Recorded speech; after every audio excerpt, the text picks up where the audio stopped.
Doctor Zakir নায়েকের নাম শুনেছেন? এই মানুষটা যে এমন একজন ব্যক্তি, তার পরিচয় দেওয়ার কোনো প্রয়োজন আমাদের কাছে নেই।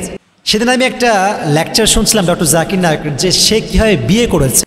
ওনার যখন বয়স জাস্ট 22 ইয়ার্স ওল্ড, উনি ভাবলেন যে না, সময় হয়ে গিয়েছে, I have to get married now, বিয়ে করতেই হবে যে করেই হোক। তো উনি বললেন যে আমি এরকম ভাবতাম যে यार मैं हजार इंसान के सामने कुरान की बात करता हूँ, मेरे लिए शादी करना बहुत ही आसान है, मैं एक दिन में कर लूँगा या एक साल में या एक महीने में कर लूँगा, कोई बात नहीं। খুব সহজ মনে করতেন তিনি। এবং তার বিয়ের জন্য সবচেয়ে বেশি যে কাজ করেছে সে হচ্ছে তার বোন। সে তার কে হয় ভাই? বোন। তার বোন অনেক চেষ্টা করেছে, কিন্তু डॉक्टर जाकिर नायक देखছে যে यार मैं तो सोच रहा था कि एक महीने में शादी हो जाएगा, लेकिन 2 साल गुजर गए लेकिन आज तक कोई बीवी ना मिला। So he was just depressed যে মেয়ে পাওয়া যায় না মানে কি। And my sister also, she has been trying for 2 years, 2 বছর পার হয়ে যাচ্ছে, কোনো বউ নাই।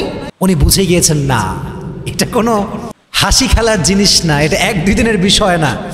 তো যাই হোক, আফটার লং টাইম তার বোন একটা মেয়ের সন্ধান পেয়েছে, যেই মেয়ের মাঝে সেই গুণগুলো আছে, যেই গুণগুলো actually doctor Zakir Naik is looking for. গুণটা কি? 1 নম্বর হচ্ছে তার ডিমান্ড ছিল she has to be religious, number 1, and the girl should be da'i ilallah, she has to be da'i ilallah। 1 নম্বর শর্ত হচ্ছে মেয়েটা ধার্মিক হবে, এটা ডক্টর জাকির নায়েকের শর্ত ছিল। 2 নম্বর হচ্ছে সে মেয়েটা দা'i ইলাল্লাহ হবে, মানে হচ্ছে আমি যেমন একজন দা'i ইলাল্লাহ, তার ইচ্ছা এরকম যে আমার বউটা এরকম দা'i ইলাল্লাহ হবে, ঠিক আছে? তো মেয়েটার বাসা হচ্ছে পুনেতে ছিল, অনেক দূর, প্রায় 160 কিলোমিটার দূর, কম না বেশি? অনেক দূর সেই মেয়ের বাসা। তো ব্যাপারটা হচ্ছে কি জানেন, মোহাব্বত जब असली होता है तो चाहे जितने भी दूर हो कोई फर्क नहीं पड़ता। যদি সত্যিকার অর্থে কাউকে ভালো লাগে, পছন্দ হয়, ভালোবাসা হয়, সে কোথায় থাকে এটা কোনো ম্যাটার করে না। উনি চলে গেলেন অনেক দূর, তাও গেলেন, গিয়ে মিট করলেন সে মেয়েটার সাথে। আসলে বলে না যে আল্লাহ जब किसी को देता है तो चप्पल फाड़ के देता है, তো doctor Zakir Naik he is like that really. আল্লাহ তাকে সব দিক থেকে দিয়েছে আসলে। তো তিনি বললেন যে जब मैं गया उसको मिलने के लिए, तो मैं जब उसको पहली मर्तबा देखा मेरी आंखों से, तो मुझे लगा कि यार this is the most beautiful lady that I have ever met, that I have ever seen in my life. ऐसी लड़की तो मैंने आज तक अपनी जिंदगी में कभी भी नहीं देखा यार, इतनी खूबसूरत। প্রথমে দেখে ক্রাশ খাইছে আর কি, মানে ভালো লাগছে আর কি, হালাল ক্রাশ আর কি, বিয়ের জন্য ভালো লেগেছে। তো তার সামনে বসেছে। সবচেয়ে ইন্টারেস্টিং আমার কাছে যে বিষয়টা লেগেছে আর কি, অনেক কথা, অনেক লম্বা কথা, the most interesting thing is 5 ঘন্টা কথা বলেছে ওই মেয়েটার সাথে। 3 ঘন্টা জাস্ট, এটা কি বলবো, লাগাতার কন্টিনিউয়াসলি শুধুমাত্র ইসলাম নিয়েই কথা হয়েছে। সুবহানাল্লাহ পড়লেন না? আমি বিয়ে করতে গেলে, তুমি বিয়ে করতে গেলে এসব বলবো? কোনোদিনও না। আচ্ছা, have you ever had a boyfriend before? আপনার কি কোনো বয়ফ্রেন্ড ছিল? বলেন প্লিজ, আমি ফ্রি মাইন্ডের, কোনো মাইন্ড করবো না, বলেন না। এগুলো গল্প মারাই আমরা, কিন্তু যেটা আসলে মূল প্রশ্ন, যেটা আসলে করা উচিত, ওইটা আমরা কখনো করি না। তো যাই হোক, উনি 5 ঘন্টা কথা বলার পরে মোটামুটি একটা ফাইনাল ডিসিশন নিয়েছেন যে I have to get married with her, আমার বিয়ে করতে হবে তাকে। এই ফিলিংসটা তৈরি হয়েছে এবং আলহামদুলিল্লাহ উনি বললেন যে আমি তাকেই বিয়ে করেছি এবং আজকে আমার সন্তান হয়েছে, সন্তানগুলো মানুষ হয়ে গিয়েছে। আমি আমার জীবনের প্রায় লাস্ট স্টেজের দিকে মাঝামাঝি চলে আসছি। আমি স্টিল নাও এটা বলতে পারি যে স্বামী হিসেবে আমি আমার জীবনে সবচাইতে সেরা একজন স্ত্রী পেয়েছি, আলহামদুলিল্লাহ পড়ান।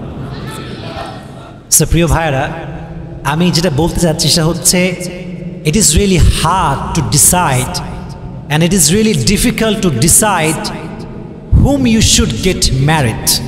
It is really hard decision, difficult decision. মানে এটা কত যে হার্ড এটা আমি বুঝি এবং আমি ফেস করেছি বলে বলছি। আপনারাও ফেস করেছেন, কেউ করবেন কেউ। আমি সবসময় একটা কথা বারবার বলি, যখন তাকে বিয়ে করতে যাচ্ছেন, সব মেয়ে দিনদার হবে না। আমরা বলি অনেক দিনদার হতে হবে, but in actual fact we are not religious, we are not performing the salah, নিজে নামাজ পড়ে না, নিজের চরিত্রে ঠিক নাই, বউকে লাগবে পুত পবিত্র। এরকম যুব বাংলাদেশে আছে না নাই? নিজে 10-12টা প্রেম করে একদম আওলায় ফেলছে, আর ভাবতেছে ইয়ার মেরি ওয়াইফ তো জান্নাত সে ভাগ কর আয়েগি মেরে পাস। এটা ভুল চিন্তা প্রিয় ভাইরা, আপনাকে মাথায় রাখতে হবে is she religious or not, সে কি ধার্মিক কিনা। এখানে 2টা পয়েন্ট। কয়টা পয়েন্ট শুনি নাই, জোরে বলতে হবে ভাইরা, কয়টা? Is she religious or not, সে কি ধার্মিক কিনা। যদি দেখেন যে না সে পরিপূর্ণ ধার্মিক আসলে না, মনে করেন হিজাব পরে মুখ ঢাকে না, বোরকা পরে হাত খোলা, বোরকা পরে পা খোলা, ইটস নট কমপ্লিটলি হিজাব, এটা পরিপূর্ণ আসলে হিজাব মেনটেন করা না। হিজাব মেনটেন পরিপূর্ণ তখন হবে আপনার হাত যখন ঢাকা, পা যখন ঢাকা, চেহারার এই যে চোখটা, এই চোখ যে ঢাকে, এটার চাইতে উত্তম পর্দা আল্লাহর জমিন আর কোনোটা হতে পারে না। সুবহানাল্লাহ পড়েন। তাহলে 1 number, is she religious or not, you have to justify that first.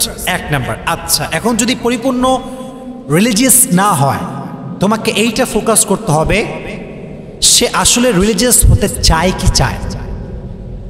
কথা কি বোঝা যায়?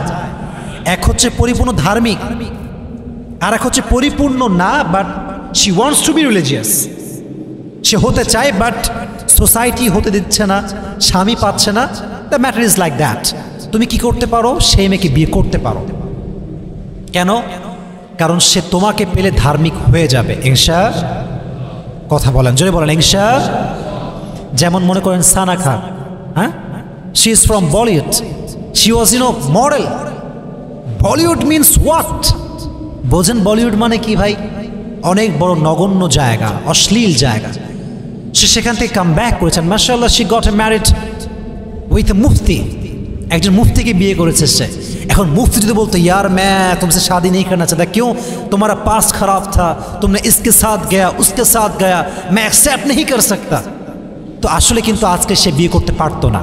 তো সে মুফতিকে আমি ধন্যবাদ দেই যে সে সানা খানকে সমস্ত অতীত সহ অ্যাকসেপ্ট করেছে।